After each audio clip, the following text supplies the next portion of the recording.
I've been working hard for many, many years to progress, to get rid of negative states like fear, anger, resentment, those kinds of things. Yeah, uh-huh. Nothing's happened. And you mean you don't want them to ever recur? Is that what you mean? Yeah. See, I have this fantasy of what it might be like to be you, and I have no idea what it's like, but I suspect that it has to do with the absence of all of those states. It has to do with not living there, not being there, not buying that. See? It doesn't mean you drop a brick on your toe. You don't say, "Oh, damn." I mean. Doesn't mean you're dead. Doesn't mean you're dead, you know. Yeah. You don't go, "Oh, that feels wonderful. That nice brick on my shoulder." I'm so glad I'm not a body. Right. So what I'm wondering is, you may have an idealized version, an idealization. That's what I'm thinking. And then when you were talking about Mother Teresa, I realized that I'm in this for a gain. I'm in this for a payoff. Yeah. You know, the reason I'm doing all of the work that I do, spiritual work, is because I have an idea of what it would be like. Just do it for its own sake, not because of any gain of being that way. Yeah, because it causes a lot of pain that I'm not free of those states. So it's a kind of a curious. So you're resisting them. Well, you got to allow yourself to be human on the way. You know, allow yourself to be human. Yeah. See, but then that brings up another question. You got the karma of an animal in you. Yeah, Right. Yeah.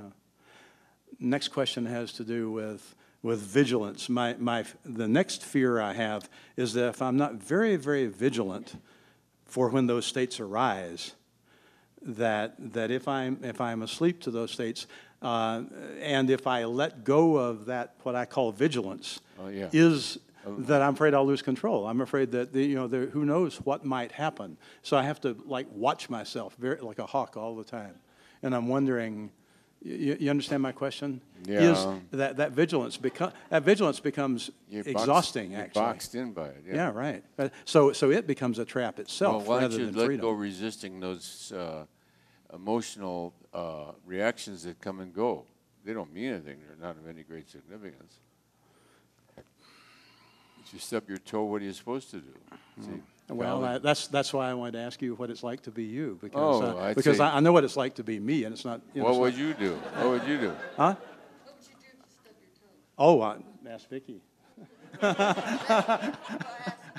I'd say, "Oh, damn, Really? damn, Really? damn." Those are just animal reactions, you know. Okay. And that's not a state that you live in, a way of being, you know. I see many people in the world that live for the sake of spite. They live for the sake of evil, you might say. Yeah. I don't do that. I feel like those things are visible. Because it's their way of life. You know, that's not your way of life.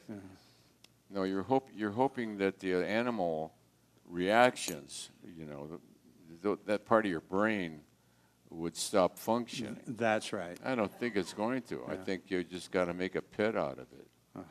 Inside yourself is a ill animal that needs you to love it and forgive it for being an animal.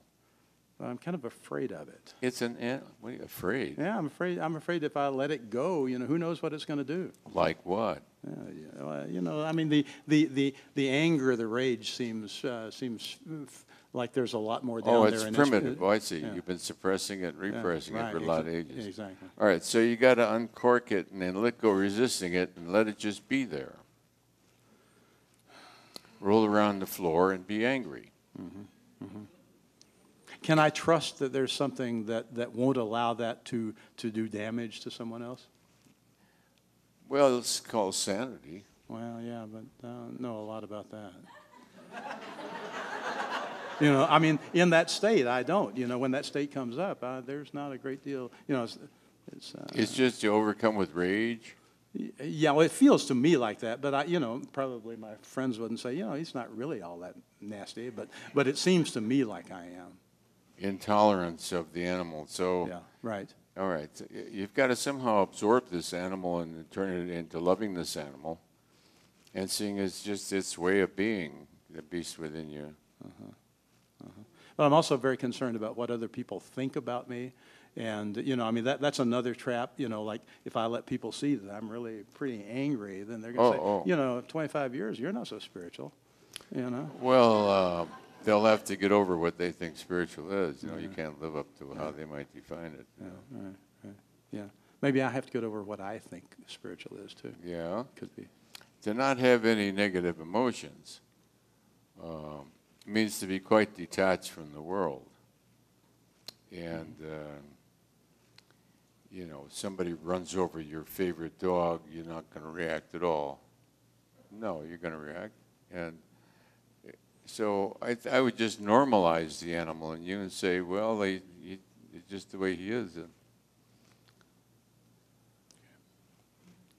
He lives in your amygdala. The amygdala calibrates at 120. What do you expect out of a 120? So I need your animal is not going to start singing Ave Maria. Ave Maria.